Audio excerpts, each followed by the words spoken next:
Perkenalkan, nama saya Sulisti Alvina dari jurusan Administrasi Bisnis, Program Studi D4 Manajemen Bisnis, dari kelas 3MB2. Pada saat ini, saya akan mempresentasikan tugas mata kuliah Public Relation tentang hubungan dan media komunikasi eksternal. Tugas praktisi Public Relation adalah membangun komunikasi timbal balik antara perusahaan dengan kalayknya, baik kalayak internal maupun eksternal. Pada bab sebelumnya telah dibahas tentang komunikasi dengan internal perusahaan. Pada bab ini akan dibahas hubungan dan media komunikasi dengan pihak eksternal perusahaan. Siapa pihak eksternal perusahaan? Di bagian kalayak juga sudah dijabarkan mengenai kalayak eksternal, yaitu mereka yang terkait dengan perusahaan kita, ada masyarakat umum, media, pelanggan dan pengguna produk atau jasa, agensi, serikat pekerja, organisasi atau perusahaan yang bermitra dengan perusahaan kita, investor, dan sebagainya.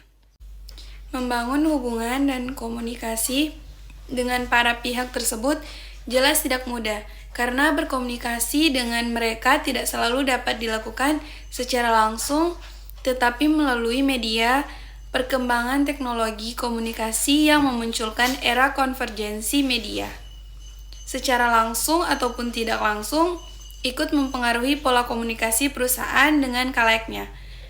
Bahkan pola kerja public relation pun juga ikut berubah. John Pavlik mengatakan tentang konvergensi media, menyatunya telekomunikasi, komputer, dan media. Dalam lingkungan digital, konvergensi dan perubahan yang dihasilkannya telah mengubah banyak aspek dasar dari media massa dan komunikasi. Proses komunikasi, distribusi produk, penyampaian pesan, dan pola produksi suatu perusahaan berubah seiring dengan perkembangan teknologi komunikasi tersebut. Bahkan pola kerja public relation juga mau tidak mau harus ikut dan mengikuti perubahan tersebut. Penggunaan media tradisional oleh praktisi public relation harus ditinjau ulang seiring dengan konvergensi media, karena era konvergensi media menawarkan pola komunikasi secara lebih mudah, lebih luas, lebih detail, lebih cepat, serta lebih efisien. Melalui email blog, media sosial, contohnya Twitter, Facebook, BlackBerry Messenger, dan WhatsApp, serta fitur-fitur internet lainnya. Penyampaian informasi, komunikasi, dan publikasi dapat dilakukan dengan cara mudah, cepat, dan tepat. Bahkan media audiovisual yang melengkapi kesempurnaan pesan yang disampaikan melalui media-media tersebut. Melalui media-media tersebut, komunikasi dalam kerangka untuk membangun pengertian bersama antara perusahaan dengan kalayaknya eksternal dapat dilakukan. A. Media tradisional, konvergensi media. Munculnya media-media baru di bidang teknologi komunikasi tidak serta-merta menyingkirkan media tradisional.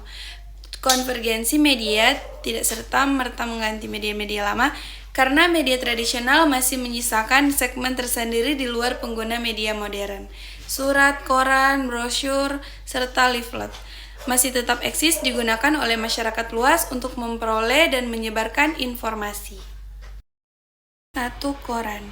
Usianya yang sudah sangat tua secara naluriah dijadikan oleh masyarakat sebagai media utama dalam sistem informasi. Yang kedua, majalah. Majalah menyediakan beragam informasi dan variasi tampilan untuk dapat terjangkau pembaca dan menahan pembaca agar tidak beralih media. Yang ketiga, radio. Media ini di awal era globalisasi begitu strategis, bahkan hingga saat ini. Meski dari sisi jumlah pengguna sudah menurun, kelebihan media ini adalah biayanya yang relatif murah, jangkauannya dapat luas dan mudah diakses, dapat bersifat person to person, dapat mengatur berbagai program acara dengan cepat dan mudah dan murah. Yang keempat, televisi. Menjelang abad ke-21, televisi menjadi media yang sangat berpengaruh dari sisi pesan. Televisi dapat menampilkan pesan yang jauh lebih sempurna dibandingkan koran, majalah, dan radio. Yang kelima, gadget dan konvergensi media. Konvergensi adalah kata yang dipakai dalam perkembangan teknologi digital dalam bentuk integrasi teks, angka, bayangan, dan suara, serta unsur-unsur yang berbeda dalam media. B. Membangun hubungan melalui media. Media adalah mitra bagi praktisi public relation, reporter, wartawan, jurnalis, untuk membangun komunikasi dengan khalayak khusus. Perusahaan tidak bisa meninggalkan media untuk dapat menyampaikan pesan dan membangun hubungan dengan khalayaknya, meskipun dimungkinkan perusahaan membuat media sendiri untuk menyebarkan pesan-pesan public relation kepada khalayaknya tanpa harus melibatkan pihak media. Hubungan yang baik kepada media merupakan suatu investasi karena akurasi dan kejujuran dalam peliputan media bukan hanya sekedar ditentukan oleh reporter atau wartawan semata.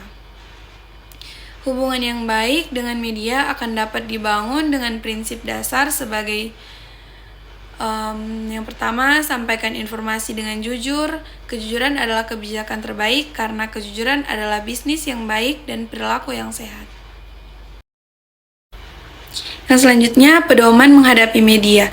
Untuk membangun citra positif di organisasi atau perusahaan di mata khalayak luas, praktisi public relation perlu berhati-hati ketika berada di hadapan insan media. Media dapat menjadi lawan karena dianggap kurang adil dalam memberitakan, kadang dianggap kurang objektif, bahkan kadang juga dinilai salah.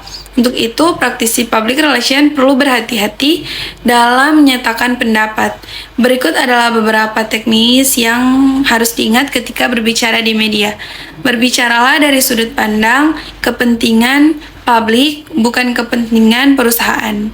Yang kedua, sampaikan informasi dengan bahasa yang sederhana dan mudah dipahami. Yang ketiga, buat pernyataan yang ambigu, yaitu pernyataan yang mudah memunculkan rumor atau isu yang justru kontraproduktif dengan kepentingan perusahaan. Yang keempat, nyatakan fakta yang paling penting di awal. Yang kelima, hindari perdebatan yang tidak perlu dengan praktisi media seperti wartawan, jurnalis, reporter, dan sebagainya, karena selain dapat memunculkan opini negatif. Dan yang keenam, tidak mengulangi pernyataan dari reporter yang kurang Anda sukai, meskipun hanya untuk menyangkal, karena dapat memunculkan persepsi yang kurang menguntungkan.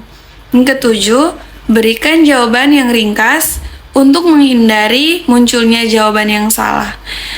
Selanjutnya, jika tidak mengetahui jawaban dari pertanyaan wartawan atau reporter, maka katakan saya tidak atau belum tahu, dan nanti akan saya beritahukan, dan kemudian memberikan jawaban secepat mungkin.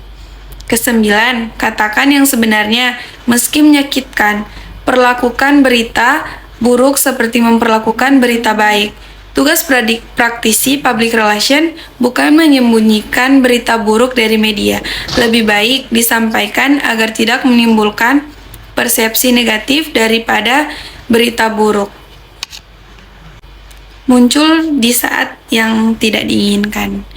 Yang ke-10, buat konferensi pers di saat benar-benar ada berita yang layak dimuat. Dan sekian presentasi dari saya, terima kasih.